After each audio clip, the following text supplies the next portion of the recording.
Zoom calls dropping. Ugh, it's frustrating. Let's end your frustration by signing up for fiber internet in Clinton. Click the Connexus icon at DeWittDailyNews.com. News time, 7 minutes after 7 o'clock on this Wednesday. Top of the morning from the newsroom of Regional Radio and DeWittDailyNews.com. I'm Seth Lawrence with this expanded 7 o'clock newscast brought to you by Baum Chevrolet Buick in Clinton, your Silverado headquarters, and brought to you by Connexus, providing fiber internet to Clinton. Learn more at DeWittDailyNews.com. The city of Clinton completed its strategic planning last year, and now it is working towards executing it. Clinton Police Chief Ben Lowers explains he is no stranger to strategic planning, and no matter the impact, he feels it's always good to plan for an organization or government's future. You know what? I've been involved in some strategic plans, and not only the police department in the city here recently, but in other organizations and whatnot. I find them to be extremely beneficial. Not always extremely earth-shattering, but it's just good to sit down and put that thought process together and put things on paper. Set some goals and then work towards those goals. Just a good reminder. It's a good template and a roadmap to what do we need to be working on, and putting minds together, putting heads together, our command staff and whatnot. But so, the city worked on the strategic plan, was a year ago or so, maybe a little more than that, and I think was very beneficial to sit down, get ideas from also other department heads and things, not only for the city, but for each individual department. And, I think that's been extremely beneficial, and we went right to work on it. While the chief admits the police department's goals are not earth-shattering, one goal is improving their facilities. While at one point the city was looking into a new city hall and public safety facility, they have had to pivot as those plans have been put on hold due to high costs. So, just ours, again, nothing extremely earth-shattering. But, we sat down and I believe the strategic plan is available on the city's website. So you can look at the same things that I'm going to share with you now. But, one of our goals was to enhance our police facilities. At the time that we were working on the strategic plan, there was also discussion of a new city hall and a public safety complex, and I can tell you that would have been absolutely huge towards our strategic plan. Our facilities, I'm not being critical, but not only the police department and obviously the fire department, but City Hall, we have outgrown our facilities. And so, we have made do and we make it work, but it's, obviously a newer facility with more space, more room, the technology, just the different things that we do today versus what they have done for a century. We do need more space and things. So that was a big part of it, for everybody going into the strategic plan was to enhance our police facilities. Obviously where we have come short there so far is the identifying funding, but to develop a conceptual design that is more conducive for what we do today, policing in 2025, but also the growth that we can expect in the future. So, that one is kind of at a standstill citywide, obviously, because of various issues with funding and whatnot. So that one was one of our main goals, but it is kind of on the back burner at the time. The chief says internally, the police department would like to provide specialized training for officers and supervisors. He also notes each of his officers has their own interests within the field, so he would like to dial in on those interests to better equip his whole team. Internally, it was providing specialized police and supervisor training, sitting down and coming up with a training plan for each individual officer or each individual rank and what we want to have them certified in and where we want to direct their training, in addition to just the basic training and the continual monthly training and following those mandates. But, in a department our size, everybody steps up and takes responsibility. Everybody's got different quirks that they, are interested in, whether it be tactics and firearms training, whether it be investigative type stuff. Everybody seems to kind of have their own interests and whatnot. And so to highlight those and cue in on those and help develop enhanced training in those areas. So a couple things that we've done in that regard is over the last year, Sergeant Jostis went through the 10-week Northwestern University Police School of Staff and Command, which was huge. He did that last fall from like September through January and graduated in January. That was huge. Sergeant Jake Franklin, we got him through the 2-week Northwestern University Supervision of Police Personnel. Sergeant Franklin's been a sergeant for a couple years now, and we just now got him through that. All of Northwestern's courses are excellent supervisor training, and we got him through that. We've got a couple officers or investigators that are certified in not only lead homicide investigation, which allows them to lead a homicide investigation should we have one, but also sexual assault investigator training. There's certain aspects of investigations that require certification, and so we've made sure that we've kept up on those. Chief Flowers also believes improving officer morale should always be a goal of any department, and he points out that includes taking care of his officers' families. Another one that we have, which I think should always apply, was enhance and foster morale within the department, and we're doing that through regularly scheduled meetings. We brought back, we meet with our command staff monthly and do that, and then we're going to set biannual department get-togethers, but quarterly meetings within the department, and then try to do a couple entire department get-togethers that involve families. Enhancing morale isn't always about just taking care of your people, but taking care of the people that take care of them also. The city's strategic plan is available at the city website, clintonillinois.com. The heat of the summer appears to have set in this week, and there's more to come as the summer rolls along. Ed Shimon at the National Weather Service in Lincoln indicates the July outlooks keep the above normal temperatures and another month of above normal precipitation. Well, we're getting the signal of above normal temperatures and above normal precip one more month. It's right on the edge. I shouldn't say above normal for Clinton, DeWitt area, but it looks like mainly that'll be just west of you. So equal chances for precip, but above normal temperatures is the signal for the whole month of July. It's good to see that the above normal precip is nearby, so maybe we'll kind of tip the balance toward the above normal precip, because the rest of summer, July, August, September, as we look further into the future, we're seeing a normal precipitation signal, and a pretty solid one. So, drought conditions hopefully don't settle in, but that July, later July, August, September might be a little bit drier than normal when you're looking at the 3-month outlook.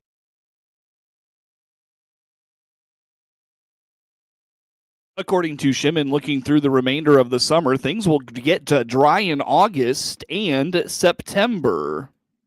Yeah, the precipitation tipping the balance toward drier than normal, all the way into September, it looks like. So, there probably will be some stresses going on with the drought conditions. There may be some expansion on that as I drought monitor. It is mentioning some, at least, persistence of the current drought, and maybe an expansion of areas where there isn't drought. So that would probably include DeWitt County at that point. Shipman also indicates the soil moisture at the 4 and 8 inch levels appears in good condition thanks to rains from earlier this month, but deeper than that, he is concerned, and a dry outlook for the dog days of summer is not ideal. Right now, I've been looking at the soil moistures. Heavy rain we had last week really bumped up the 4 inch and 8 inch depths. They're above normal, pretty far up, above the 80th percentile of moisture at the 4 inch level, and the 60th percentile 8 inch. The 20 inch depth though, dry. It's wow. That's going to take a little while to get that going. That's like a whole month of just being like 2 to 3 inches above normal for a whole month to really get it to soak down. So we'll have to see if we can get that 20 inch level replenished. Weather.gov/Lincoln has the latest in weather forecasts and severe weather information. A local mental health professional is celebrating recent data on national drug overdoses. Tony Kirkman, director of the Piatt County Mental Health Center, recently took a trip to Nashville to attend the Prescription and Illicit Drug Summit. According to the National Institute of Drug Abuse, the total number of drug overdoses in the United States is down. Yeah, so I'll tell you, it was a nice training. So what we participated in was called the Prescription and Illicit Drug Summit 2025 at Nashville, Tennessee. But I would say probably the biggest thing that jumped out to me was it appears that we are making positive strides against the battle of fatal overdoses. So we had Director Volkov from the National Institute of Drug Abuse providing us with most up-to-date numbers, which shows that overall deaths by drug overdose has decreased by almost 30%, which is shocking. As you've probably been aware, deaths by fentanyl have been climbing by 15% almost every single year. But with the introduction of things that are associated with harm reduction, education, I think the prescription monitoring program that physicians have to fill out to stop doc shopping, we're seeing some positive gains there. Kirkman also notes cannabis has been considered a gateway drug since the 70s. However, some experts say that's no longer the case. He indicates trauma is often the source of an individual getting into hard drugs, and that is what needs to be focused on. I would say the drug overdose numbers were big. And then there was one line that an individual gave me that I'm still playing around in my head. And he says that the common nomenclature is that marijuana is the gateway drug. And he said that's actually incorrect. Trauma is the gateway drug. And we need to start realizing that we need to be addressing the trauma, not just the chemical dependency. And so, he went on to say that the opposite of addiction is not sobriety. The opposite of addiction is connectedness. So getting people connected to groups, understanding that recovery is a process, and that we do this together. So great training, good stuff. Work's not done yet, though. We still have 86,000 people sadly losing their lives to this disease. The statistics were encouraging to Kirkman. He says in central Illinois, you can often feel like the work you're doing is only a drop in the bucket, but he says that makes it all worth it. Yeah, I do. I mean, when we do the work around here, sometimes you feel like you're on an island and you're swimming against the current, and there is still a stigma related to substance use and those that are in recovery. And all it really takes is just a few reminders of why the battle is worth fighting. When you see people that are passionate about recovery, and I went to one training several years ago, and there was a gentleman there that had been clean for 15 years after 30 years of just rampant drug use. And he was given the microphone, and they said, "What's one thing you want all of these professionals to know about?" And he goes, it's the same message I want everybody in recovery to know about. Recovery is possible. And the idea of, as long as you have hope that something can change, there's still a fight there. As Kirkman reminds often, recovery is possible for anyone. If you or a loved one could benefit from the services offered by the Piatt County Mental Health Center, learn more by visiting piattmhc.org. News time, 20 minutes after 7 o'clock on this Wednesday. We'll continue on next on the morning show. Experience the power of better connection with Connexus Fiber Internet. Connexus delivers ultra-fast, reliable speeds to keep you connected at the speed of life. Whether you're working from home, streaming your favorite shows, or gaming with your friends, Connexus has you covered. Say goodbye to buffering and dropped calls and say hello to fiber fast internet. Ready to upgrade your connection? Sign up today by clicking the Connexus icon at DeWittDailyNews.com. Nothing connects us like Connexus. Looking for a new Silverado? This is Scott Baum from Baum Chevrolet Buick here in Clinton. We have a good selection of new Silverado inventory. We have Silverados in 1500s, 2500s, and 3500s with several trim levels, custom, LT, RST, LTZ, and yes, even high countries. All our inventory is priced for our summer savings season. Baum Chevrolet Buick.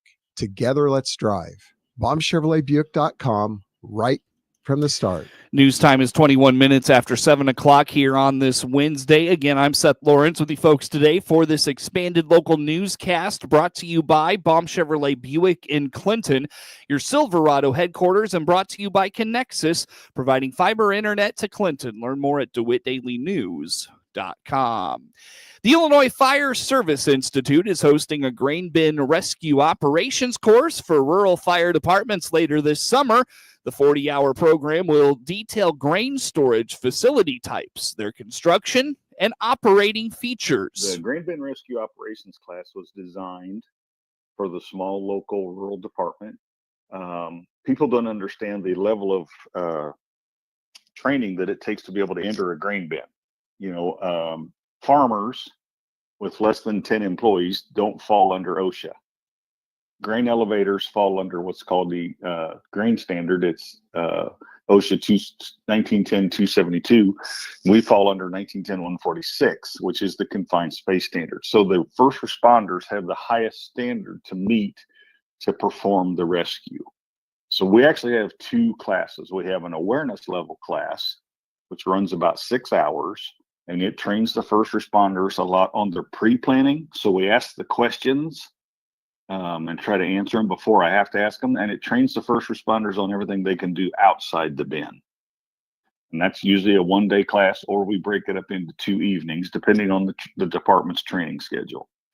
Then we designed the 40-hour grain bin rescue operations class. And what this does is makes the first responders OSHA compliant to be able to get in the bin.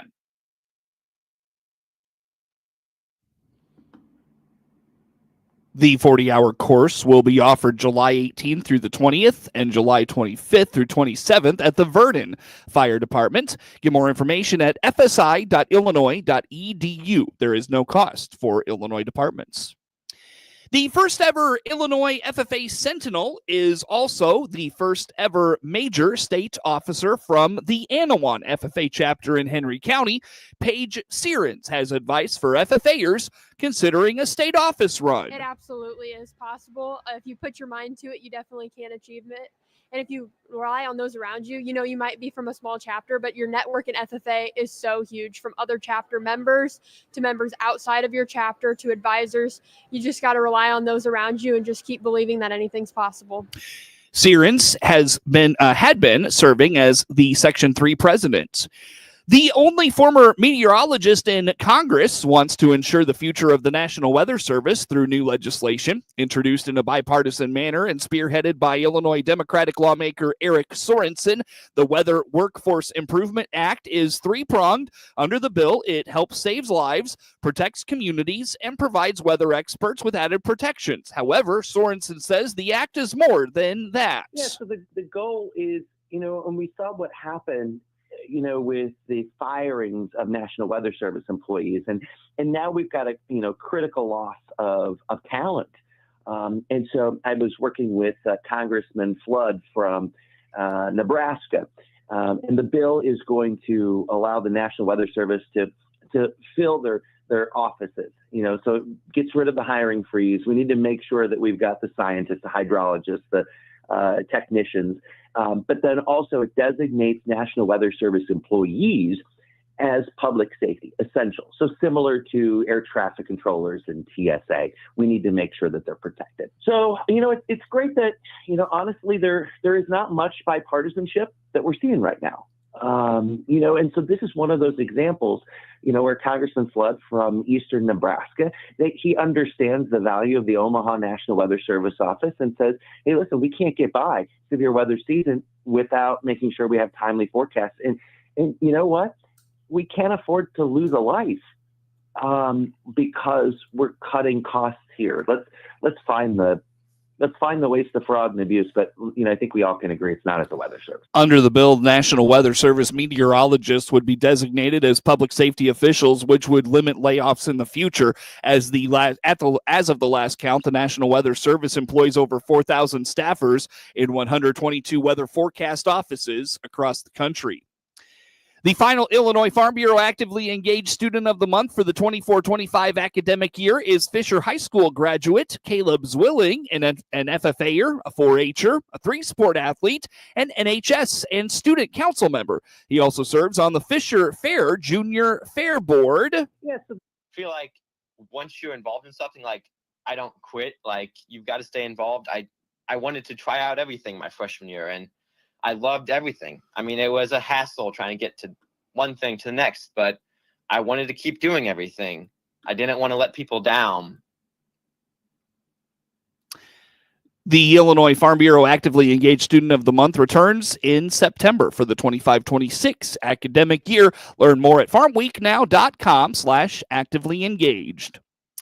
There has been no lack of rain this spring, which has been, for the most part, good for gardeners. A local gardening expert says this trend will eventually dry up, so you should be ready to change your strategy when things start to dry out. Sarah Ruth, U of I Extension Program Coordinator, says it's not just your flowers and vegetables that need watering at some point. We can also see stress in our trees. So I will share that is probably one of our most neglected plants in our landscape, because we just think, well, they're trees and they've got enough. But if we do hit a really dry patch, don't forget to water those trees.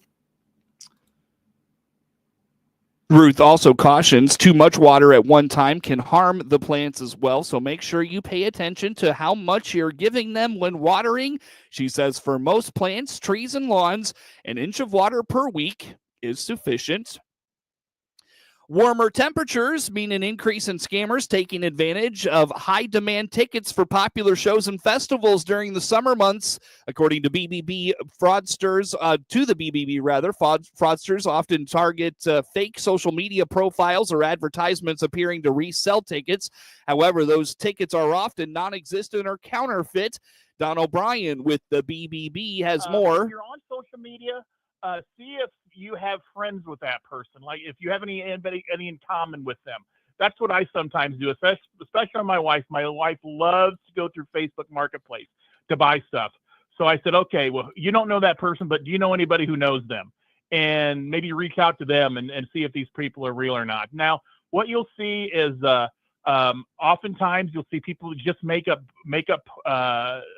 profiles, and they'll post in these things to try to get your attention, to try to get your money out of you. So, you've got to investigate your own self to make sure you don't get taken.